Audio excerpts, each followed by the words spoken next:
नमस्कार दोस्तों, स्वागत है आपके YouTube चैनल निराला एडू पॉइंट में। आज की क्लास में हम लोग सीखेंगे क्लास 10th का जो विज्ञान है उसका चैप्टर नंबर 2 अम्ल, क्षार और लवण, एसिड, बेस एंड साल्ट। इसमें हम लोग पाठ के अंतर्गत जितने प्रश्न हैं उनको और अभ्यास में जो प्रश्न हैं उनको और इसके अतिरिक्त जो VVI ऑब्जेक्टिव्स होते हैं उन सभी प्रश्नों का उत्तर इसी वीडियो में हम लोग देखेंगे। इसीलिए इस वीडियो को अंत तक देखिए और अपने नोटबुक पे नोट भी कर लीजिए। और हाँ, अगर आप चैनल पे नए हैं तो इस चैनल को सब्सक्राइब जरूर कर लीजिएगा और सब्सक्राइब करके बेल आइकन दबा के ऑल नोटिफिकेशन को ऑन कर लीजिएगा ताकि इस तरह का वीडियो जब भी डाले तो नोटिफिकेशन में आपको पहले मिल जाए। चलिए शुरू करते हैं। सबसे पहले पाठ के अंतर्गत जो प्रश्न है उनको देखते हैं। पहला प्रश्न क्या है, आपको 3 प्रश्नावली दी गई है। इनमें से एक में आश्रित जल है, शेष दोनों में से एक में अम्लीय है और दूसरे में क्या है, क्षारीय है। यदि आपको केवल लाल लिटमस पत्र दिया जाता है बहुत सारे, तो प्रश्नावली में रख के आप कैसे पता करेंगे कौन में अम्ल है, कौन में क्षार है, कौन में आश्रित जल है। तो देखिए, जल तो जल है, आप शुरू से समझिए। 3 प्रश्नावली दिया गया है और तीनों प्रश्नावली में क्या है, आपको डालना है क्या, एक में अम्ल है, एक में क्षार है और एक में क्या है, आश्रित जल है। परंतु पता नहीं है किस में अम्ल है, किस में क्षार है और किस में आश्रित जल है। आपको दे दिया गया लाल लिटमस पत्र, तो आप लाल लिटमस पत्र को तीन गो लाल लिटमस पत्र ले लीजिए या तीनों में डाल दीजिए बिलियन में, ठीक है। तीनों बिलियन में डालिएगा तो जिसमें लाल से वो नीला हो गया है तो समझ जाइएगा कि वो क्षार है, क्योंकि क्षार जो होता है ना लाल लिटमस पत्र को नीला कर देता है, तो वो क्षार है। अब बच गया 2, तो आप देखेंगे ये वो नीला हो गया है तो आप उसको क्षार कर लीजिएगा, समझिए उस क्षार लिख लीजिएगा, नोट कर लीजिएगा। अब बच गया 2 प्रश्नावली। दोनों प्रश्नावली में आप क्या कीजिएगा, थोड़ा कुछ बूंद जो है ना आप अपना किसका क्षार में से थोड़ा दो बूंद या 3 बूंद डाल दीजिएगा, दोनों में डालिएगा। जो शेष 2 बच गया है उसमें, तो जैसे शेष 2 में डालिएगा तो उसमें क्या होगा, देखिएगा कि फिर जो है ना वो लाल से नीला हो गया है, तो आप समझ जाइएगा अच्छा लाल से नीला हो गया, इसका मतलब क्या हुआ कि इसमें क्षार का प्रभाव पड़ गया है। तो क्षार का प्रभाव किस में रहेगा, जो आश्रित जल है ना उसमें क्षार का प्रभाव पड़ेगा, परंतु जो अम्ल होगा उसमें क्षार का कोई प्रभाव नहीं पड़ेगा, क्योंकि अम्ल एक गिलास एक प्रश्नावली भरा हुआ है और उसमें 2 बूंद क्षार डालिएगा तो क्षारीय थोड़ी ना हो जाएगा। तो जो आश्रित जल है उसमें तो थोड़ा भी क्षार डाल दीजिए तो क्षारीय हो जाएगा। तो आश्रित जल जिसमें होगा उसका जो लिटमस पत्र होगा वो भी नीला हो जाएगा आपका। तो पहले वो नीला हो गया था तो क्षार है और दूसरा का जो नीला हो गया वो क्या है, आश्रित जल है। और जो शेष बच गया जो लाल का लाले रह गया लिटमस पत्र, वो समझ जाइए अम्ल है। तो आप इस प्रकार से तीनों प्रश्नावली को पहचान कर लिए और इसका आंसर जो है ना यहाँ पे आपको दिया हुआ है, आप यहाँ से नोट कर लीजिए। वही चीज़ को यहाँ पे बताया गया है, आप इसको नोट कर सकते हैं। तो चलिए अब हम लोग देखते हैं क्वेश्चन नंबर 2 को। पीतल एवं तांबे के बर्तन में दही एवं खट्टे पदार्थों के क्यों नहीं रखना चाहिए। देखिए, हमारे प्राचीन से ये प्रथा चली आ रही है कि पीतल के बर्तन में दही नहीं जमाना चाहिए और तांबे के बर्तन में भी खट्टा पदार्थ या दही को नहीं जमाना चाहिए। ऐसा मैंने खट्टा पदार्थ को नहीं रखिए और दही को नहीं जमाइए, ऐसा क्यों, आखिर क्या कारण है इसका। तो पहले हम लोग को बता दिया जाता है कि ऐसा नहीं रखना चाहिए, अब सबून माना जाता है, परंतु इसका मेन कारण ये नहीं है। इसका कुछ जो है ना वैज्ञानिक कारण है, उन्हीं वैज्ञानिक के कारण को हम लोग जानेंगे आज। देखिए, दही एवं खट्टे पदार्थों की प्रकृति जो होती है ना अम्लीय होती है। खट्टा जो पदार्थ होता है सामान्यतः अम्लीय होता है। यदि इन पदार्थों को पीतल एवं तांबे के बर्तनों में रखते हैं तो ये धातु से अभिक्रिया करके धात्विक लवण बनाते हैं, जिसके कारण भोजन दूषित हो जाता है और विषाक्त हो जाता है, जहर जैसा हो जाता है। यदि कोई व्यक्ति इस दूषित भोजन को खाता है तो वह बीमार पड़ सकता है। तो याद रखिए, एकदम सिंपल सा लॉजिक है कि जो तांबा जो होता है ना, पीतल और तांबा, इसमें क्या होता है, ये धातु है। पीतल और तांबा क्या धातु है और इसमें आप क्या डाल रहे हैं, ये खट्टा पदार्थ डाल रहे हैं जो अम्ल है। और ये जो अम्ल है ये धातु से अभिक्रिया करके क्या बनाती है, धातु का लवण बनाती हैं, हाँ धातु ऑक्साइड बनाती हैं ना। तो इससे क्या हो जाएगा, उसको अगर आप खाते हैं तो क्या होगा, दूषित हो गया और विषाक्त हो गया, जहर जैसा हो गया। इसका सेवन अगर करेंगे आप तो बीमार पड़ सकते हैं और हो सकता है ये जानलेवा भी हो जाए। तो ऐसा कभी गलती न करेंगे। धातु के साथ अम्ल की अभिक्रिया होने पर सामान्यतः कौन सा गैस निकलता है, एक उदाहरण द्वारा समझाइए। देखिए, कोई भी धातु जब अम्ल के साथ अभिक्रिया करता है ना तो हाइड्रोजन गैस निकलता है। एकदम सिंपल से बात रखें, धातु जब अम्ल के साथ अभिक्रिया करेगा तो हाइड्रोजन गैस निकालते हैं। जैसे कि आप देख रहे हैं यहाँ पर जिंक लिए हैं, जिंक एस लिखा हुआ, एस माने क्या होता है, सॉलिड। जिंक सॉलिड है और H2SO4 जो है ना ये लिक्विड एक्वस है, घोल है। तो H2SO4 मतलब क्या, सल्फ्यूरिक अम्ल। आप इसको नोट कर लीजिएगा। जिंक क्या है, जेड माने जिंक, ये सॉलिड है, ठोस है, और H2SO4 ये सल्फ्यूरिक अम्ल है जो एक्वस है, और ZnSO4 ये आपका जिंक सल्फेट है, और H2G ये गैस है। तो ये क्या हुआ, देखिए हाइड्रोजन गैस की उपस्थिति की जांच हम करना है हमको, तो कैसे करेंगे। तो जांच करने के लिए आपको क्या करना है, पर हाइड्रोजन गैस के निकट जलती हुई मोमबत्ती को ले जा रहिएगा तो अपने फटफट से आवाज आएगा। आप एनसीईआरटी में इसको देख भी सकते हैं, प्रयोग करके दिखाया गया है। इसमें क्या किया गया है कि जिंक का अभिक्रिया करा दिया है और कॉर्क लगा के वो पाइप के माध्यम से उसमें जो बनने वाला गैस उसको निकाल रहा है किसमें, फेन में। तो फेन में निकलेगा तो गैस जाएगा फेन में, तो क्या बबल बनेगा, बल देते हैं बच्चा लोग उड़ाता है सर्फ वाला बबल बुलबुल्ले, तो वो बबल जो है ना वो जाएगा, वहाँ पे हम मोमबत्ती रखेंगे तो फट फट से आवाज़ आएगा। इसका मतलब हाइड्रोजन गैस फट फट से आवाज़ करता है। तो ये जांच भी कर सकते हैं आप, है ना। इसलिए इसकी सत्यता प्रमाणित होती है कि जब किसी भी धातु के साथ अम्ल की अभिक्रिया कराते हैं तो हाइड्रोजन गैस बनते हैं। चलिए अब हम लोग नेक्स्ट क्वेश्चन देखते हैं, क्वेश्चन नंबर 4। कोई धातु ए है, तनु हाइड्रोक्लोरिक अम्ल के साथ अभिक्रिया करता है, ठीक है, तो बुदबुदाहट उत्पन्न होती है। इस पे उत्पन्न होने वाली गैस मोमबत्ती को बुझा देती है। यदि उत्पन्न यौगिक में से एक कैल्शियम क्लोराइड है तो अभिक्रिया के लिए संतुलित रासायनिक समीकरण लिखना है। देखिए सिंपल सी बात है, देखिए ये रासायनिक अभिक्रिया क्या हुआ, देखिए कैल्शियम कार्बोनेट का अभिक्रिया हम HCl से कराएंगे। Calcium carbonate CaCO3 calcium carbonate है और इसकी अभिक्रिया करा रहे हैं HCl से। 2HCl इसको बैलेंस करने के लिए लिखा गया है। HCl माने क्या होता है, हाइड्रोक्लोरिक अम्ल। और ये अभिक्रिया करने पर, ये तीर का निशान को क्या पढ़ते हैं, अभिक्रिया करने पर बनाता है क्या है, CaCl2 मतलब कैल्शियम क्लोराइड, और इसके साथ बनाता है CO2 कार्बन डाइऑक्साइड और H2O क्या, जल। तो ये देखिए यहाँ पे जो आंसर हो गया, एक जगह पे क्या होगा, कैल्शियम कार्बोनेट होगा। जब यह तनु HCl से अभिक्रिया करता है तो कैल्शियम क्लोराइड जल तथा कार्बन डाइऑक्साइड गैस बनाता है। और आप जानते हैं कि कार्बन डाइऑक्साइड जो गैस होता है वो आग को बुझाता है, आग को बुझाने का काम करता है। तो ये जब हम ले जाएंगे जलती मोमबत्ती को बगल में तो कार्बन डाइऑक्साइड गैस निकलेगा तो क्या करेगा, उसको बुझा देगा। चलिए नेक्स्ट क्वेश्चन देखते हैं हम लोग, क्वेश्चन नंबर 5। HCl और HNO3, यहाँ पे जो 3 लिखा हुआ है इसको नीचे लिख लीजिएगा क्योंकि ये HNO3 सफिक्स है, नीचे आता है। यदि जलीय विलयन में अम्लीय अभिलक्षण क्यों प्रदर्शित करते हैं, ये जो HCl है और HNO3 है तो ये जलीय विलयन में अम्लीय अभिलक्षण क्यों प्रदर्शित करते हैं, जबकि एल्कोहल और ग्लूकोज जैसे यौगिकों में के विलयनों में भी अम्लीयता के अभिलक्षण प्रदर्शित नहीं होते हैं। देखिए कारण, देखिए हम लोग अम्ल किसे कहते हैं, तो अम्ल का परिभाषा बनता है वैसे यौगिक जो अपने जलीय घोल में H+ आयन देते हैं, मतलब हाइड्रोनियम आयन बनाते हैं, H+ आयन देते हैं, उन्हें हम क्या कहते हैं, अम्ल, एसिड।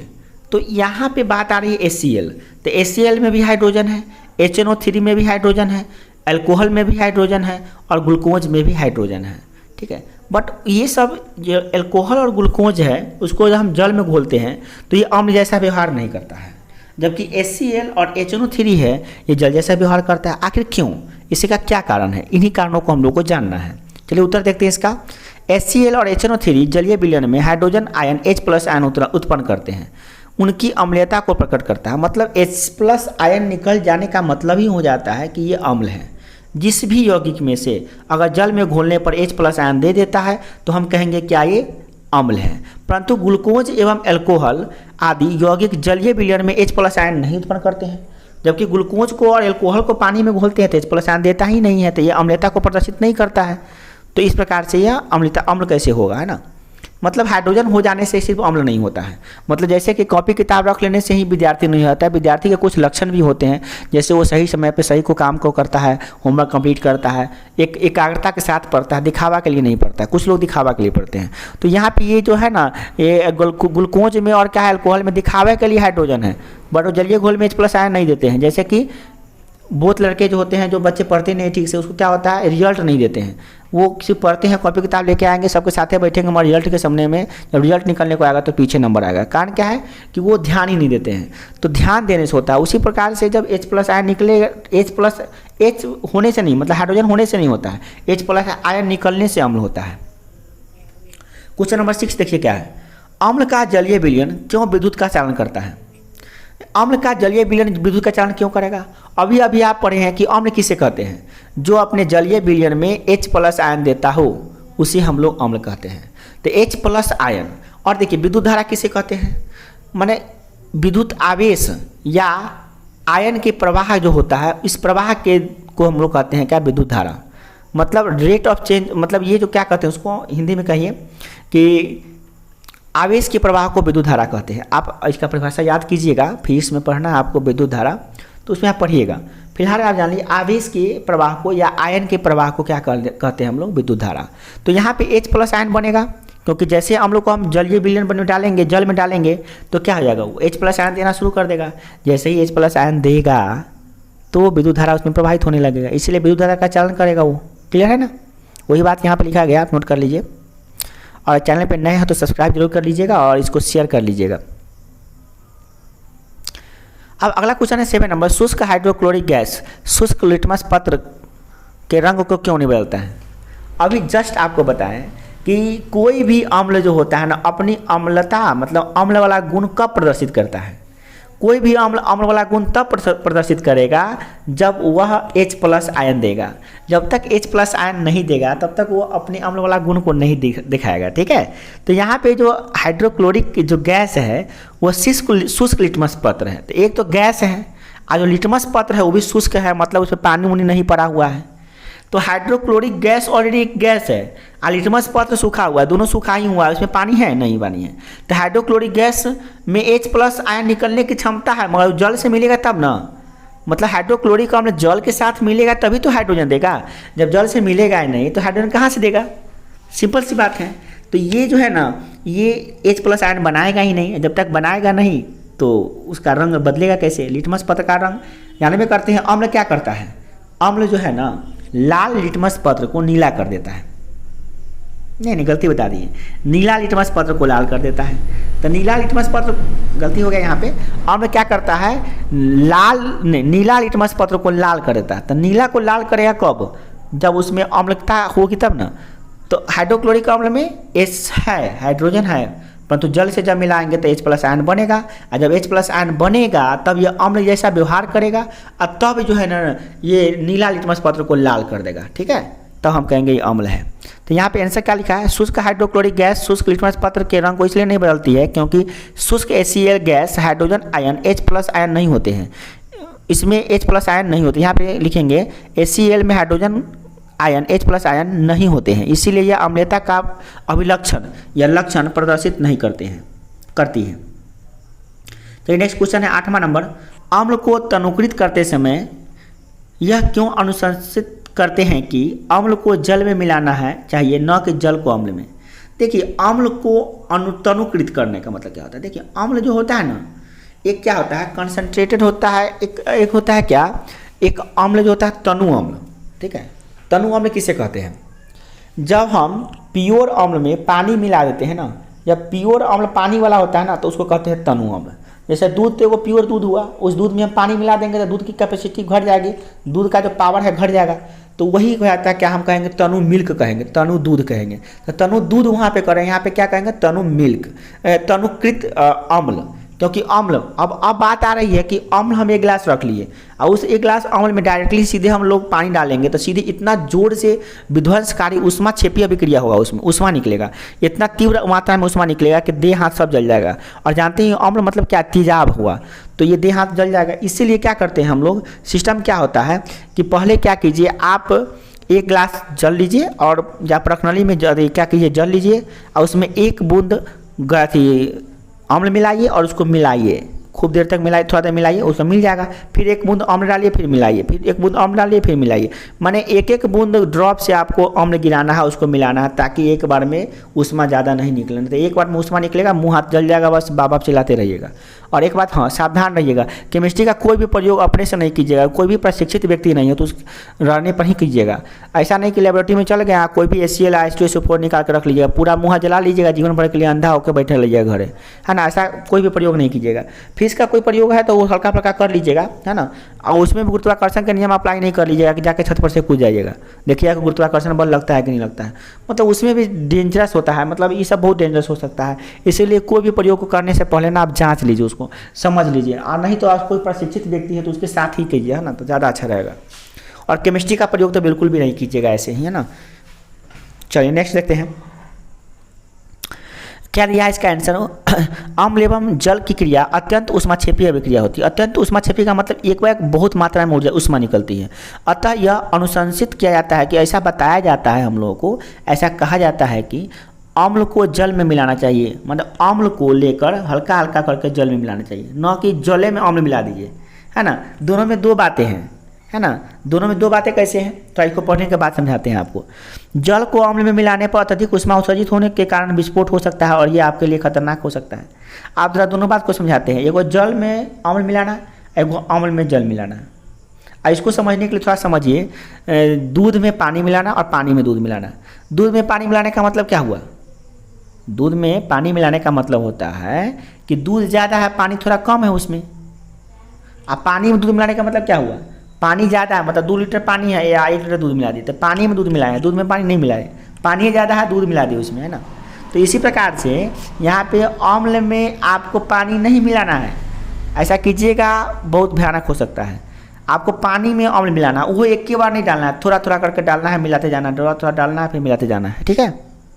चलिए, उसको हम कहते हैं तनु अम्ल, मतलब सीधा अम्ल था, है ना, सांद्रित अम्ल कहते हैं उसको, याद आ गया, सांद्रित अम्ल। क्या, सांद्रित, अंग्रेजी याद आ रहा था, कंसंट्रेटेड एसिड। आइए क्या होता है, डिजोल्यूटेड एसिड, ऐसे कहते हैं इसको, क्या कहते हैं, तनु अम्ल। तो आपको कोई कहेगा कि बताइए सांद्रित अम्ल ज़्यादा खतरनाक होगा कि ये बोलते हैं तनुकृत अम्ल ज़्यादा खतरनाक होगा, तो आपका जवाब आना चाहिए कि सांद्रित अम्ल जो होता है ना, वो बहुत प्योर होता है, वो ज़्यादा खतरनाक होगा। चलिए क्वेश्चन नंबर 9 देखते हैं। अम्ल के विलयन को तनुकृत करते समय हाइड्रोनियम आयन H3O+ की सांद्रता कैसे प्रभावित हो जाती है। देखिए यहाँ पे थोड़ा सा मिस्टेक हो गया है, H3O+ जो है ना, इसको थोड़ा आप किताब से देख लीजिएगा, ऐसे भी प्रश्नों को आप किताब से ही देखिएगा और यहाँ पे भी सुधार कर लीजिएगा। तो क्या दिया है आंसर, अम्ल के विलयन को तनुकृत करते समय, कोई भी अम्ल है और पानी में घुला है, उसको तनुकृत करते समय हाइड्रोनियम आयन H3O+ को जो है ना सानिध्य में प्रत्येक इकाई में कमी हो जाती है। देखिए कारण क्या है, देखिए जल में जब आप मिलाते हैं तो जल में, जल किसी से बना है, हाइड्रोजन और ऑक्सीजन से, तो उसमें H होता है और H+ आयन होता है, OH- आयन होता है। तो जब आप एसिड डालते हैं तो एसिड क्या करता है, H+ आयन बनाता है, तो ये H+ आयन इसका एसिड वाला जल के OH- से क्या करता है, कैंसिल कर लेता है। आपको ये बात जानना चाहिए कि अम्ल किसे कहते हैं और क्षार किसे कहते हैं, जान लीजिए। जो अपने जलीय विलयन में H+ आयन देता है उसे अम्ल कहते हैं, और जो अपने जलीय विलयन में OH- देता है उसे OH- आयन देता है उसे क्या कहते हैं, क्षार कहते हैं।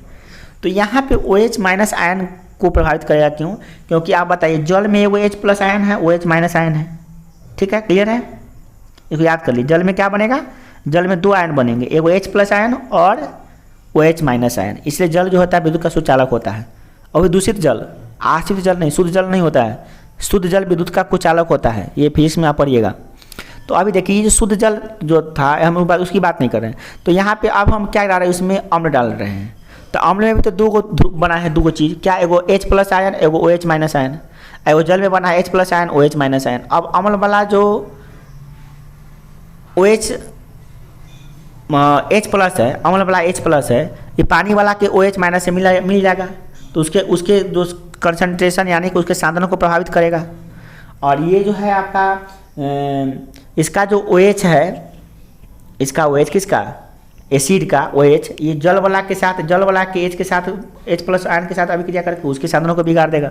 मतलब कहने का मतलब हाइड्रोजन और ऑक्सीजन के जो सांद्रण है, सांद्रण मतलब कंसंट्रेशन है, उसको बिगाड़ देगा वो, मतलब थोड़ा सा तहस नहस कर देगा, थोड़ा सा अदल बदल कर देगा, परिवर्तित कर देगा, कह सकते हैं आप।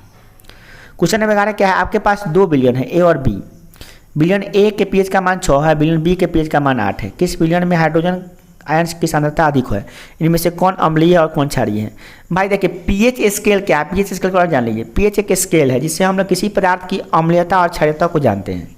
देखिए पीएच स्केल क्या है, इसमें जो जिसका भी पीएच का मान 7 होगा ना, वो उदासीन पदार्थ होगा।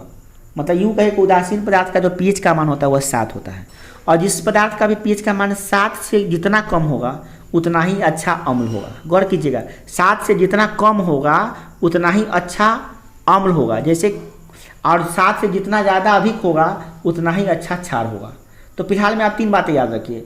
जो अम्ल होता है, जो उदासीन पदार्थ होता है उसके पीएच का मान 7 होता है, और जो अम्ल होता है उसके पीएच का मान 7 से कम होता है, और जो क्षार होता है उसके पीएच का मान 7 से ज़्यादा होता है।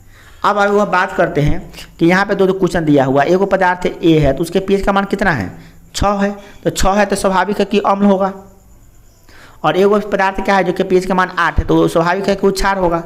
और आप जानते हैं कि हाइड्रोजन आयन H+ आयन किस में ज़्यादा होता है? H+ आयन ज़्यादा होता है किसमें? अम्ल में ज़्यादा होता है। तो अम्लीय पदार्थ कौन है, A है कि B है? तो आप ये देखिए pH का मान किसका 7 से कम है, तो pH का मान 7 कम है किसका? A का। तो यानी A जो है ना अम्लीय पदार्थ है, तो अम्लीय पदार्थ में H+ आयन की जो सांद्रता है ना वो ज़्यादा होगा, ठीक है। और आपका ये भी जवाब मिल गया कि कौन अम्लीय है, तो अम्लीय कौन है? A अम्लीय है और B क्या है? क्षारीय है। इसी चीज़ को यहाँ पर लिखा गया है, आप देख लीजिए।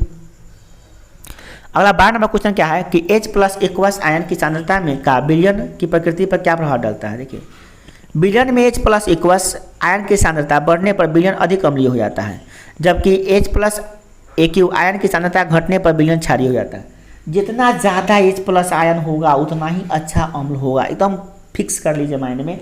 H+ आयन जितना ज़्यादा होगा उतना ही अच्छा अम्ल होगा।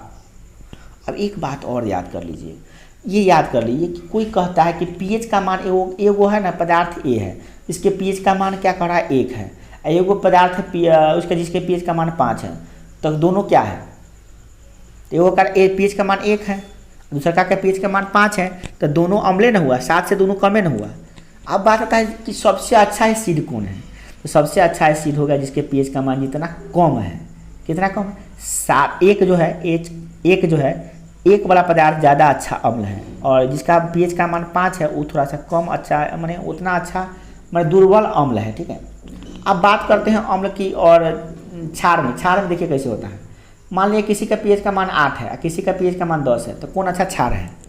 तो क्षार कौन अच्छा होगा? क्षार जो अच्छा होगा जिसका pH का मान सबसे अधिक होगा। तो क्षार जिसके pH का मान 10 है उसका वो क्षार अच्छा होगा, जिसका किसके कंपेरिजन? तो जिसका pH का मान 8 है उससे, है। तो ये बात आपको ध्यान रखना है। चलिए अब अगला क्वेश्चन देखते हैं हम लोग 13 नंबर।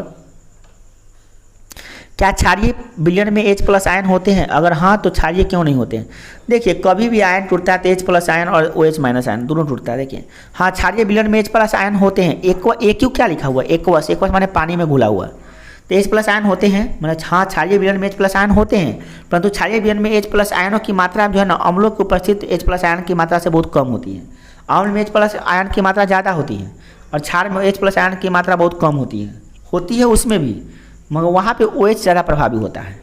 जैसे देखिए हम क्या करते हैं, एगो बाल्टी में 2 काला रंग डाल दिए, 50 को लाल रंग का डाल दिए, तो कुछ रंग का दिखाई देगा, वो लाल रंग का दिखाई देगा। इसी प्रकार से देखिए क्षार में क्या होता है, क्षार में सीधी बात जानिए कि क्षार में ज़्यादा OH- होता है, H+ आयन कम होता है, तो स्वाभाविक वो क्षारीय होगा। मगर ऐसा कोई कहा कि H+ आयन नहीं है, ये गलत है। हम 50 को लाल रंग डालेंगे तो पानी का रंग तो लाल होगा, परंतु कोई कहा कि उसमें काला रंग नहीं है, तो ये गलत कर रहा है, क्योंकि वो देखा थोड़ी ना कि काला रंग हम डालें कि नहीं डालें। अब 3 को काला तो इसमें डाल चुके हैं, काला रंग 3 को फाड़ कर डाले, उसका प्रभाव नहीं पड़ा, मगर इसका मतलब ये नहीं कि काला रंग उसमें नहीं है, काला रंग उसमें है, काला दिखाई नहीं दे रहा, वो लाल दिखाई दे रहा है सिर्फ आपको। चलिए नेक्स्ट देखते हैं क्वेश्चन नंबर 14। किसी किसान की मृदा की किसी परिस्थिति में बुझा हुआ चूना कैल्शियम ऑक्साइड और बुझा हुआ चूना मतलब बिना बुझा हुआ चूना कैल्शियम ऑक्साइड और बुझा हुआ चूना कैल्शियम हाइड्रोक्साइड ये और चौक कैल्शियम कार्बोनेट का उपयोग करते हैं। ऐसा क्यों कहा जाता है? ऐसा क्या कारण? देखिए ये बात को एकदम दिमाग में रख लीजिए। पहले तो आपका ऑब्जेक्टिव यही से याद हो जाना चाहिए, क्या कि बुझा हुआ चूना किसे कहते हैं? जो हम लोग घर पेंट करने के लिए चूना लाते हैं ना, वो बुझा हुआ बिना बुझा हुआ चूना रहता है, उसको कहते हैं कैल्शियम ऑक्साइड, जो बोरा में लाते हैं आप, और पानी डाल देते हैं तो पानी से अभिक्रिया कर लिया तो बन गया क्या? कैल्शियम हाइड्रोक्साइड, ठीक है। इसको हम लोग कहते हैं CaCO3OH कैल्शियम हाइड्रोक्साइड, और कैल्शियम कार्बोनेट ऑक्साइड को क्या कहते हैं? CaO। तो अब यहाँ पे एक और चौक है कैल्शियम कार्बोनेट, जो चौक से हम लिखते हैं वो कैल्शियम कार्बोनेट का होता है। तो इसका उपयोग क्यों कर रहा है? कोई किसान खेत में ये सब डाल रहा है, क्या कारण है, कथी हो गया उसको? तो आप देखिए ध्यान से इसका आंसर।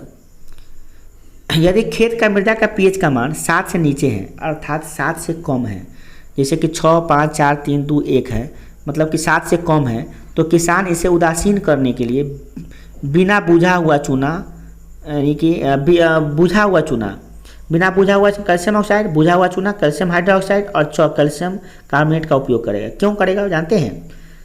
क्योंकि यह मृदा जो हो गया अम्लीय हो गया है, मृदा अम्लीय हो गया तो अनुपजाऊ होगा, तो उसको उपजाऊ बनाने के लिए क्या करना पड़ेगा? उदासीन करना पड़ेगा, मतलब उसके pH का मान 7 करना पड़ेगा। और अम्ल को कैंसिल करने का काम कौन करता है? क्षार। अम्ल जो है ना, अम्ल का दुश्मन होता है क्षार। जैसे सांप का जो दुश्मन होता है नेवला होता है, नेवला का सांप होता है, उसी प्रकार से अम्ल का दुश्मन क्षार होता है, क्षार का दुश्मन क्या होता है? अम्ल होता है। तो याद रखिए, तो अगर अम्लीय है तो क्षारीय बनाने के लिए आपको क्या डालना पड़ेगा? उदासीन करने के लिए क्षारीय पदार्थ डालना पड़ेगा, और अगर क्षारीय हो गया तो अम्लीय करना पड़ेगा। तो यहाँ पे अम्लीय हो चुका है, तो क्षारीय बनाने के लिए ये सब क्षार है, calcium oxide, calcium hydroxide, calcium carbonate, जिसे आप कहते हैं बुझा हुआ चूना, बिना बुझा हुआ चूना, और कैल्शियम कार्बोनेट कहते हैं चौक को। तो ये सब डाल रहे हैं, क्यों डाल रहे हैं? क्योंकि ये सब क्षारीय पदार्थ है, और क्षार जाके अम्ल से अभिक्रिया करके क्या बना देगा? उदासीन पदार्थ बनाएगा, लवण। तो ये यहाँ से आपका मिट्टी का सुधार हो जाएगा। ओके, अगला क्वेश्चन देखते हैं हम लोग। ये पाठ के अंतर्गत का प्रश्न आ गया आपका, पाठ नहीं अभ्यास वाला प्रश्न। CaOCl2 कैल्शियम क्लोराइड, ये यौगिक का प्रचलित नाम क्या है? तो कैल्शियम, इसका नाम है ब्लीचिंग पाउडर, व्यंजक चूर्ण कहते हैं हम लोग इसे, याद कर लीजिए। उस पदार्थ का नाम बताइए जो क्लोरीन से अभिक्रिया करके व्यंजक चूर्ण बनाते हैं। तो क्लोरीन से अभिक्रिया करके बनाते हैं वो क्या है? बुझा हुआ चूना। बुझा हुआ चूना को हम लोग क्या करते हैं? कैल्शियम हाइड्रोक्साइड है ना, उसको क्लोरीन से अभिक्रिया करा देते हैं, तो क्या बनता है? व्यंजक चूर्ण बनता है। और चलिए अगला क्वेश्चन देखते हैं, क्वेश्चन नंबर 3।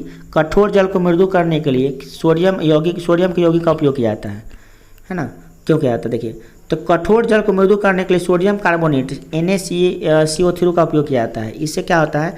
कठोर जल थोड़ा मृदु हो जाता है। कठोर जल किसे कहते हैं? इसको हम लोग पीने के लायक नहीं हो उसे कहते हैं कठोर, और जो पीने के लायक हो उसे कहते हैं मृदु जल। तो ये देखते हैं अगला क्वेश्चन, चौथा नंबर। सोडियम हाइड्रोजन कार्बोनेट के विलयन को गर्म करने पर क्या होगा? इस अभिक्रिया के लिए समीकरण लिखिए। देखिए, जब सोडियम हाइड्रोजन कार्बोनेट को विलयन को गर्म कीजिएगा तो यह सोडियम कार्बोनेट और सोडियम कार्बन डाइऑक्साइड गैस बनेगा। दो चीज़ बनेगा, तो सोडियम कार्बोनेट बनेगा और कार्बन डाइऑक्साइड गैस बनेगा। तो इसको लिख भी सकते हैं, इसका अभिक्रिया भी लिख सकते हैं, सिंपल सा अभिक्रिया है। Question number 5। Plaster of Paris को जल के साथ अभिक्रिया करने पर समीकरण लिखिए। तो प्लास्टर ऑफ, यह बुक में दिया हुआ, आप बुक में देख के खुद से लिखिए। अगर आपको समझ में नहीं आता तो कमेंट में कमेंट कीजिएगा, हम फिर इसका आंसर डाल देंगे। चलिए नेक्स्ट क्वेश्चन देखते हैं। प्रश्न, कोई विलयन लाल लिटमस पत्र को नीला कर देता है तो पीएच का मान क्या होगा? लाल को नीला कौन कर सकता है? किसमें कैपेसिटी है लाल को नीला कर देने का? तो लाल को नीला करेगा कौन? लाल लिटमस पत्र को वह नीला कर देता है, वह क्षार होता है, और क्षार का पीएच का मान जो है 7 से अधिक होता है। देखिए तो 7 से अधिक कौन है? D 10 है ना, तो इसका जो जाएगा यह क्षार है। नेक्स्ट क्वेश्चन क्या है? कोई विलयन अंडे के पिसे हुए कवच से अभिक्रिया करके एक गैस उत्पन्न करता है जो चूने के पानी से दूधिया कर देता है। इस विलयन को क्या कहेंगे? देखिए, ये अंडा का जो पिसा हुआ जो कवच है ना, कवच क्या होता है? अंडा का जो पिसा हुआ कवच होता है वो होता है कैल्शियम कार्बोनेट, और उसमें क्या कर रहे हैं हम लोग? HCl को मिला देते हैं। तो क्या होगा? HCl को मिलाने से वैसा दूधिया रंग का कर देगा। ठीक है, नेक्स्ट क्या है? NaOH 10 ml विलयन HCl के 8 ml विलयन में उदासीन हो जाता है। तो यदि हम NaOH उसी विलयन का 20 ml लेते हैं तो उसे उदासीन करने के लिए HCl का कितना मात्रा लगेगा? तो देखिए, NaCl का कितना मात्रा? 10 ml है, तो HCl कितना को कर रहा है? 8 को। तो NaCl 10 को 8 कर रहा है, तो 20 को कितना करेगा? मैंने इसको क्या कर दिए? 10 ml को 20 ml कर दुगुना कर दिए हैं, तो HCl क्या करेगा? उसी विलयन को कितना अधिक आवश्यकता होगा? तो उसको अब देखिए, 10 मिलीलीटर जो विलयन है उसको HCl 8 मिलियन विलयन से पूर्णतः उदासीन हो जाता है। मतलब कि NaOH का विलयन है, आप जान NaOH का विलयन है 10 मिलीलीटर, उसमें हम लोग क्या करते हैं? HCl को 8 मिलीलीटर डाल देते हैं तो उदासीन हो जा रहा है। अब मात्रा बढ़ गया है जल का, तो ज़्यादा HCl डालना पड़ेगा, तो दुगुना कर दिए हैं उसको, 10 से 20 कर दिए, तो इसको भी आप क्या कीजिए? 8 से 16 कर दीजिए, तो इसका आंसर हो जाएगा 16 मिलीलीटर। ठीक है, अगला क्वेश्चन क्या है? अपच को दूर करने के लिए निम्नलिखित में किस औषधि का उपयोग किया जाता है? अपच यानी कि मतलब खाना नहीं पचता, तो कौन औषधि का प्रयोग किया जाता है? तो इसका प्रयोग करते हैं क्या? एंटासिड का प्रयोग करते हैं, दवा है, औषधि का प्रयोग है। नेक्स्ट क्वेश्चन है, निम्नलिखित अभिक्रिया के लिए सबसे जो शब्द समीकरण लिखिए तथा उसके बाद संतुलित कीजिए। तो इसका आप शब्द समीकरण लिख के उसको संतुलित कीजिएगा और देखिएगा कि हो रहा है कि नहीं हो रहा है, और खुद से कीजिएगा। आप आंसर यहाँ पे ज़्यादा देखने की कोशिश मत कीजिए, आंसर आप फिर में लिख लीजिएगा, बट उसको बनाने का खुद से कोशिश कीजिएगा, क्योंकि एग्जाम में डायरेक्टली रहेगा बनाने के लिए या बना हुआ रहेगा तो पूछेगा कौन है, तो आप वहाँ पे कन्फ्यूजन हो आपको क्रिएट हो जाएगा। यहाँ पे देखिए, तनु हाइड्रोक्लोरिक अम्ल मैग्नीशियम के पट्टी से अभिक्रिया करता है। तो तनु हाइड्रोक्लोरिक अम्ल है तो इसको क्या लिखेंगे? मैग्नीशियम के पट्टी से निकल रहा है यहाँ पे, ये तनु हाइड्रो जिंक के साथ कर रहा है, देखिए जिंक, दानेदार जिंक से। तो जिंक कर रहा है किससे अभिक्रिया, सल्फ्यूरिक अम्ल से। तो ये क्या देगा, जिंक सल्फेट देगा और हाइड्रोजन गैस निकालेगा। तो इसी को जिंक क्या लिख रहा है, Zn, और सल्फ्यूरिक अम्ल क्या लिख दिया, H2SO4। तो अभिक्रिया करने पर क्या बना रहा है, जिंक सल्फेट, ZnSO4 और हाइड्रोजन गैस को मुक्त करेगा। ठीक है, इसको आप यहाँ से नोट कर लीजिए और इसको संतुलित करने का भी कोशिश कीजिएगा। और हाँ, संतुलित करना नहीं सीखे हैं तो आप इसका जो पार्ट 1 जो अभी तो नहीं बना है, बना देंगे। आप कमेंट में लिख के दीजिएगा, तो हम कमेंट करके दीजिए, उसमें हम आपको बना देंगे कि कैसे इसको हम लोग संतुलित करते हैं। अब क्वेश्चन नंबर देखते हैं हम लोग, बी नंबर क्या है, मैग्नीशियम प्लस हाइड्रोजन हाइड्रोक्लोरिक अम्ल, उसको अभिक्रिया करने पर क्या बनाता है, magnesium chloride plus hydrogen gas. तो इस कैसे बनता है देखिए, तो मैग्नीशियम को क्या लिखते हैं Mg, हाइड्रोक्लोरिक अम्ल को लिखते हैं HCl, और अभिक्रिया करके मैग्नीशियम क्लोराइड MgCl2 और हाइड्रोजन गैस H2। इसको आप यहाँ पे बैलेंस भी कर लीजिए, देख लीजिए बैलेंस है कि नहीं। नेक्स्ट है अल्मोनियम प्लस सल्फ्यूरिक अम्ल। तो अल्मोनियम का क्या होता है Al, सल्फ्यूरिक अम्ल का H2SO4, अल्मोनियम सल्फेट का A2SO4 का होल 3 और H3H2O गैस। इसको आप याद करना पड़ेगा आपको हर एक चीज़ को। अगर आप याद नहीं करना चाहते हैं तो एक लिंक में हम एक वीडियो का इस वीडियो का डिस्क्रिप्शन में वो लिंक डाल देते हैं। ये लिंक किस चीज़ का होगा, तो किसी भी यौगिक का नाम लिखने का, कोई भी यौगिक है तो उसका नाम हम कैसे लिखते हैं, इसको आप देख लीजिए ठीक से। ठीक है, ये 9th का ही मुद्दा है, इसीलिए हम यहाँ पे नहीं पूरा डिटेल से बता सकते हैं। वीडियो देख लीजिए आप, हम लिंक जो है डाल देते हैं, और आई बटन ऊपर आई बटन में भी हम डाल देते हैं, वहाँ से भी क्लिक करके आप उसे देख सकते हैं। मगर देख लीजिएगा, क्योंकि ये प्रॉब्लम करेगा आपको। और 10th में पढ़ते हैं, इतना तो जरूर सीख लीजिए कि भाई कि किसी भी यौगिक का कैसे नाम लिखते हैं, और 9th में पढ़े होइएगा तो आप समझे होइएगा। नेक्स्ट है अल्कोहल एवं ग्लूकोज जैसे यौगिक भी हाइड्रोजन होते हैं, लेकिन इसका वर्गीकरण अम्ल की तरह नहीं होता है। एक क्रिया का कलाप द्वारा साबित करें। अभी तो बताए हैं कि खाली हाइड्रोजन गैस होने से थोड़ी ना हो जाता है, किसी भी चीज़ में हाइड्रोजन गैस है तो वो अम्ल थोड़ी ना हो जाएगा। जब तक वो अपने जलीय घोल में H+ आयन नहीं देगा तब तक वो थोड़ी ना अम्लता प्रदर्शित करेगा, और नहीं वो अम्ल होगा। ठीक है, तो धांसे में मत जाइए, है ना, धांसे में मत जाइए कि भाई ऑक्सीजन हाइड्रोजन है तो बस अम्ल कह देंगे, है ना। चलिए नेक्स्ट देखते हैं इसका आंसर क्या है। एक कॉर्क के 2 किलो को लगाकर हम कॉर्क में 100 वोल्ट बैटरी 10 ml में एक बीकर में रख देते हैं। चित्र नीचे दिया हुआ है, आप चित्र में देख लीजिएगा। चित्र के अनुसार दोनों किलो को 6 वोल्ट में की एक बैटरी से जोड़ देते हैं, और जो एक बैटरी एक बल्ब तथा स्विच से सम्मिलित कर देते हैं। अब कहते हैं हम एल्कोहल तथा ग्लूकोज के विलयन को बारी बारी से बीकर में डालते हैं और विद्युत कील को प्रवाहित स्विच को चालू करते हैं, तो हम देखते हैं कि बल्ब नहीं जलता है। अतः ग्लूकोज और रबर कॉर्क के एल्कोहल के विलयनों को विद्युत का चालन नहीं करता है। इसका मतलब स्वाभाविक है। इसमें चित्र में देखिए जरा, चित्र में, इस चित्र में हम क्या किए हैं कि आप गौर से देखिए। इसको पहले क्या कीजिए, वो बीकर ले लिए हैं, बीकर में 2 लोहा का कील डाल दिए हैं, ये तलु विलयन डाल दिए हैं, रबर कॉर्क डाल दिए। रबर कॉर्क जाते हैं विद्युत का कुचालक होता है, तो ये कांटे से, ये कांटे में करंट तो आएगा नहीं। कांटे से करंट कैसे आएगा, जब इसमें का पानी जो है अगर विद्युत का सुचालक होगा तो विद्युत का सुचालक होता है, करंट इनमें से में आएगा, तो यहाँ पर बल्ब जलेगा। यहाँ पर बल्ब लगा हुआ है, बल्ब है ना, बल्ब, तो बल्ब जलेगा। अगर ये इसमें से इसमें करंट नहीं आएगा तो बल्ब नहीं जलेगा। तो सिंपल सी बात है। तो जब हम इसको डालते हैं ना, किसको, जब हम इसको डालते हैं, किसको डालते हैं, ग्लूकोज को, तो देखते हैं कि यह विद्युत धारा प्रवाहित नहीं करता है। तो हम समझ आते हैं अच्छा विद्युत धारा प्रवाहित नहीं कर रहा है, इसका मतलब ये जल का विद्युत का कुचालक है। तो इसमें H+ आयन निकला ही नहीं है। H+ आयन निकलता तो स्वाभाविक है वो करता है। H+ आयन निकला है ना, विद्युत का सुचालक हुआ है, इसीलिए यह अम्ल जैसा प्रभावित अम्ल नहीं है, सीधी बात नहीं है। अम्ल होता तो H+ आयन निकलता और विद्युत जल जो है विद्युत का सुचालक हो जाता, और सुचालक होने से बल्ब जलता, और ऐसा नहीं हुआ है। अगला, आश्रित जल विद्युत का चालक क्यों नहीं करता है जबकि वर्षा जल करता है। देखिए आश्रित जल का मतलब क्या होता है, आश्रित जल का मतलब होता है उसमें कोई भी आयन मौजूद नहीं होगा, H+ आयन मौजूद होगा ही नहीं। और जब तक आयन मौजूद नहीं होगा तब तक वह जल विद्युत का सुचालक कैसे बनेगा। कोई भी चीज़ जब तक H+ उसमें आयन जब तक चलेगा नहीं, जब तक इलेक्ट्रॉन का गति नहीं होगा तब तक उसमें विद्युत धारा प्रवाहित नहीं हो सकता है। एकदम दिमाग में सेट कर लीजिए इसको। विद्युत धारा तभी प्रवाहित होती है जब इलेक्ट्रॉन या आयन का प्रवाह होता है। तो आश्रित जल जो है ना, आश्रित जल विद्युत का चालन नहीं करता है, कब, जबकि वर्षा जल करता है, क्योंकि आश्रित जल में H+ आयन अलग नहीं होते हैं, जबकि वर्षा जल में H+ आयन आसानी से अलग हो जाते हैं। क्योंकि आप जानबे करते हैं वर्षा जो है ना अभी का अम्लीय वर्षा होता है, उसमें एसिड होता है। अब एसिड कैसे बनता है ये भी पता होगा आपको।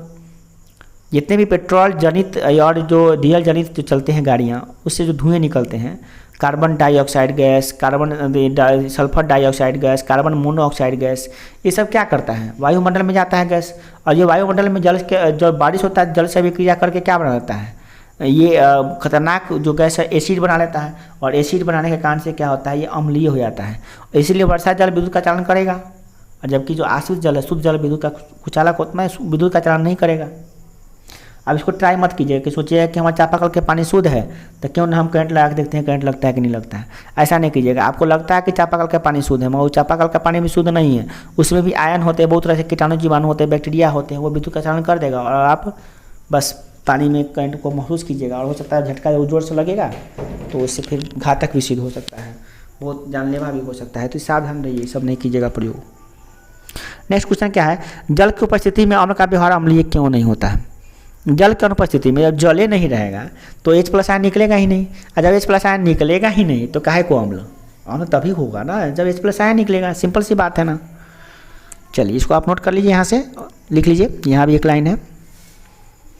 फिर से वही बात, अगर आप चैनल पर नए हैं तो सब्सक्राइब करके बेल आइकन दबा के ऑल से ऑल को आप नोटिफिकेशन को ऑन कर लीजिए, ताकि वीडियो मिलता रहेगा इस तरह का। और हाँ, लास्ट तक वीडियो देखिए, काफ़ी इंटरेस्टिंग होने वाला है, और साथ ही अम्ल क्षार के लवण का जो है ना आपको इस तरह का वीडियो मिलेगा यूट्यूब पर। तो चलिए देखिए अगला क्वेश्चन।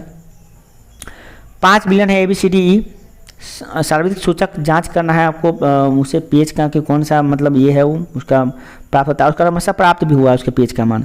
ए का पीएच का मान शायद 4 है, बी का 1 है, सी का 11 है, डी का 7 है, और ई का 9 है। तो कौन सा विलयन उदासीन होगा? उदासीन किसका पीएच का मान 7 है? तो 7 जो पीएच का मान है वो डी, तो डी क्या होगा? उदासीन होगा।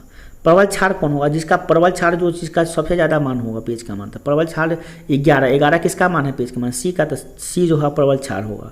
और यहाँ पे बात करते हैं प्रबल अम्ल होगा, सबसे प्रबल अम्ल कौन होगा? जिसके पीएच का मान जितना सबसे कम होगा, तो एक कौन सा पदार्थ है? बी, तो बी जो है ना सबसे प्रबल जो है ना अम्ल है।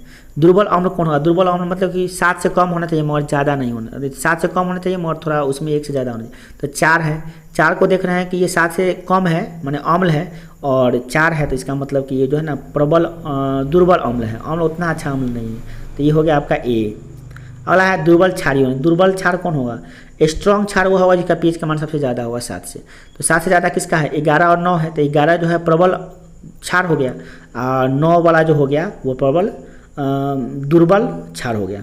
इसी का आंसर आप यहाँ से लिखा हुआ है, आप इसको लिख सकते हैं, देख सकते हैं, इसको आप नोट कर लीजिए। हम समझाने के लिए समझाइए दिए हैं। हाँ, अगर आपको समझ में नहीं आता है तो कमेंट बॉक्स में कमेंट कीजिएगा, हो सकता है आपका आंसर हो सकता है क्या आंसर मिल ही जाएगा आपको, बट अभी हम सीरीज़ बना रहे हैं, सीरीज़ बनाने में व्यस्त हैं, तो इसीलिए थोड़ा सा लेट हो सकता है।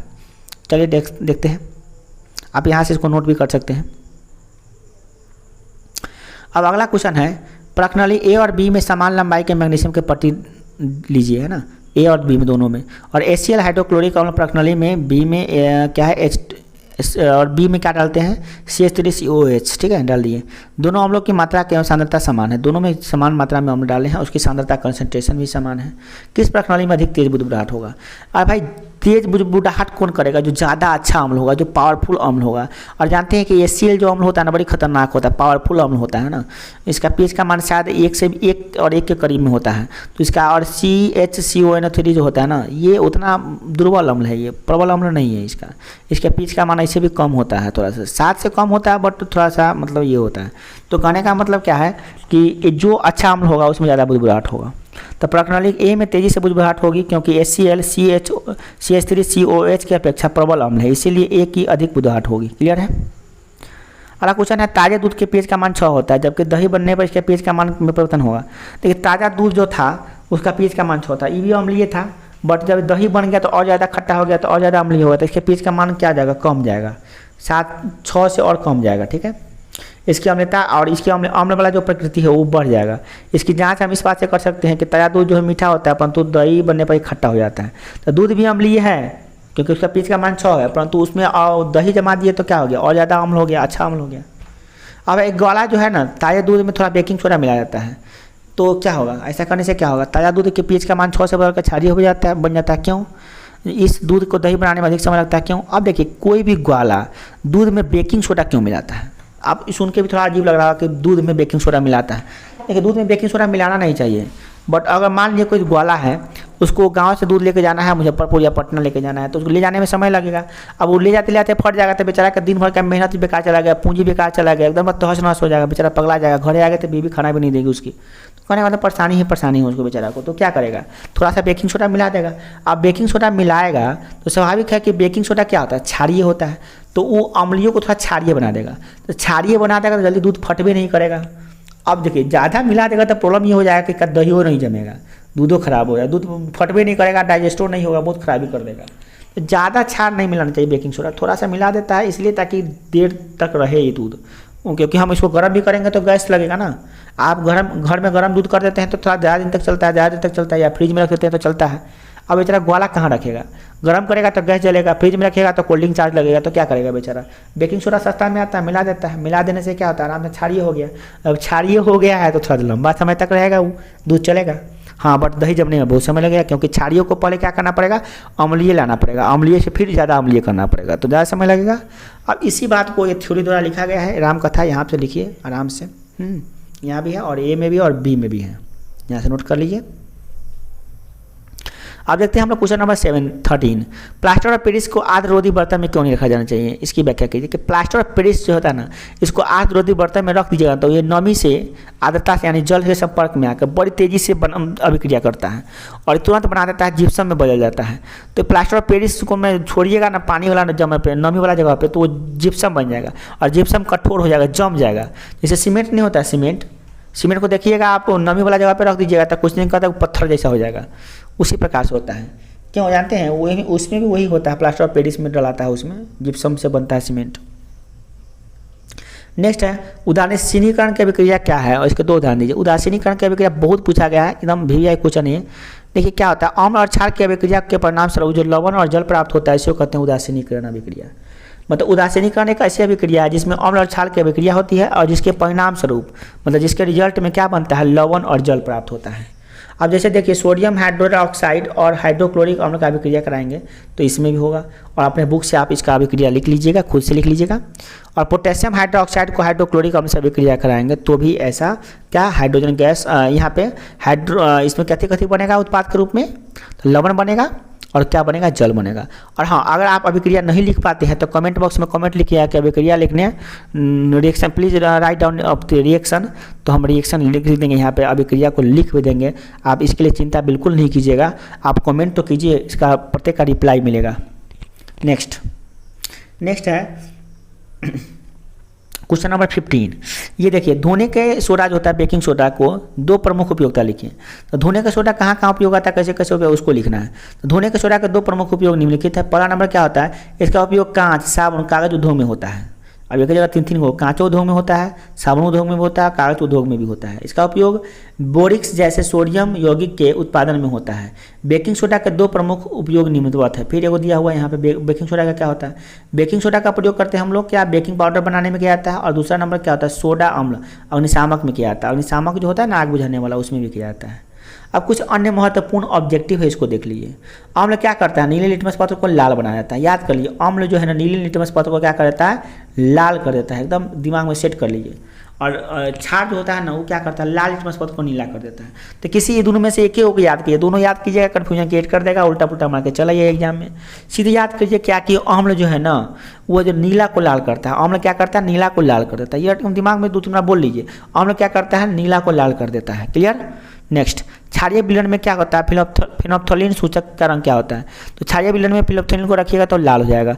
अब फिनोप्थलीन क्या है ये समझ में आएगा। फिनोप्थलीन भी एक सूचक होता है, जैसे लिटमस पत्र एक सूचक होता है जिससे अम्ल और क्षार का पता लगता है रंग बदलकर, उसी प्रकार से फिनोप्थलीन में भी रंग बदल कर ये बताता है कि कौन अम्ल है कौन क्षार है। तो जब ये क्षारीय होगा तो वो लाल हो जाता है। ठीक है। नेक्स्ट क्या है, प्रबल अम्लीय विलयन में मिथाइल ऑरेंज का रंग क्या होता है, लाल होता है। निम्न प्रबल क्षार क्या होता है, KOH जो है ना, निम्न प्रबल क्षार है। हालांकि क्या निम्नलिखित में दुर्बल अम्ल कौन है, तो निम्नलिखित में दिया हुआ था 4-5 को, इसमें से हम HCN को निकाले हैं। ठीक है। नेक्स्ट है क्या, एसिडिक अम्ल एक दुर्बल अम्ल है क्योंकि इसकी आयरन की मात्रा कम होती है। इसमें जिसमें आयरन की मात्रा H+ आयरन की मात्रा कम होगी वो उतना ही दुर्बल अम्ल होगा। प्रबल अम्ल जलीय विलयन में किसका अधिकता होता है, तो कोई भी अम्ल प्रबल है तो उसमें H+ आयरन की मात्रा अधिक होगी। अगला है H2S विलयन में pH का मान कितना होगा, तो ये एक जानवे करते हैं उदासीन पदार्थ है, इसका pH का मान नहीं, अम्लीय है तो इसका pH का मान 7 से कम होगा। उदासीन विलयन के लिए कौन सा कथन सही है? तो उदासीन विलयन के pH का मान कितना होता है? 7 होता है, एकदम फंडामेंटल याद कर लीजिए। एक विलयन के pH का मान 5 है तो ये क्या होगा? अम्लीय होगा। 7 से कम होगा तो अम्लीय होगा, 7 से ज़्यादा होगा तो क्षारीय होगा, और 7 होगा तो क्या होगा? उदासीन होगा। HCl के pH का मान कितना होता है? 7 से कम होगा क्योंकि ये अम्ल है, और जान ली 1 होता है इसका लगभग pH का मान। एक विलयन में हाइड्रोजन आयन का जो सांद्रण है 1 × 10⁷ मोल प्रति लीटर है, तो विलयन का pH का मान क्या होगा? भाई देख ही रहे हैं कि यहाँ पे इतना सांद्रण है हाइड्रोजन का, तो बहुत भयानक है। तो आप इसको कह सकते हैं इसके pH का मान क्या है? 7 के करीब में। तो इसका जो pH का मान जो है ना एकदम बिल्कुल जो 7 के करीब में आ गया, तो ये बिल्कुल नहीं होगा, ये सॉरी ये अम्ल नहीं होगा, ये आपका उदासीन पदार्थ हो गया। अगला सल्फ्यूरिक अम्ल में अम्लीय हाइड्रोजन की परमाणु संख्या कितनी होती है? 2 होती है, इसको आपको याद कर लिए फिलहाल। अभी अम्ल एवं क्षार के परस्पर अभिक्रिया को क्या कहते हैं? उदासीनीकरण की अभिक्रिया करते हैं। अम्ल और क्षार अभिक्रिया करते हैं तो क्या बनाते हैं? लवण और जल बनाते हैं, तो इसको क्या कहते हैं? उदासीनीकरण की अभिक्रिया। उदाहरण भी आप लिखे हैं। नेक्स्ट है क्या निम्नलिखित में से अम्लीय अलवण कौन है? तो Na2SO4 सोडियम सल्फेट, इसको आप रट्टी से लिख लीजिएगा, 2 जो है ना नीचे लिख लीजिएगा, तो SO4 को भी 4 को नीचे लिख लीजिएगा। संकर नव लवण कौन है? तो Na3FeCN6, इसको आप याद कर लीजिए। फिटकरी का सही अनुसूत्र क्या है? ये भी याद कर लीजिए आप, सीधी सी बात है। नौसादर का अनुसूत्र याद कर लीजिए यहाँ से। खाने के सोडा का अनुसूत्र भी याद कर लीजिए, ठीक है, ये याद कर लेना, ठीक है, याद करने वाला है, इसमें बेसिक चीज़ ज़्यादा समझाने की वाली नहीं है। थैंक यू फॉर वॉचिंग, अंत तक बने रहने के लिए। जय हिंद, जय भारत। और हाँ, अगर आप इस चैनल पर नए हैं तो सब्सक्राइब करके बेल आइकन दबा दीजिएगा, और अपने ग्रुप में जो स्टूडेंट है उसको शेयर जरूर कर दीजिएगा। इससे क्या होता है, ये बढ़ाने वाला का मनोबल बढ़ता है और इससे उसको बेनिफिट मिलता है। आपका एक सपोर्ट दूसरों के लिए काफ़ी बड़ा सपोर्ट हो सकता है। Thank you for watching. जय हिंद, जय भारत। फिर से कहते हैं जय हिंद, जय भारत।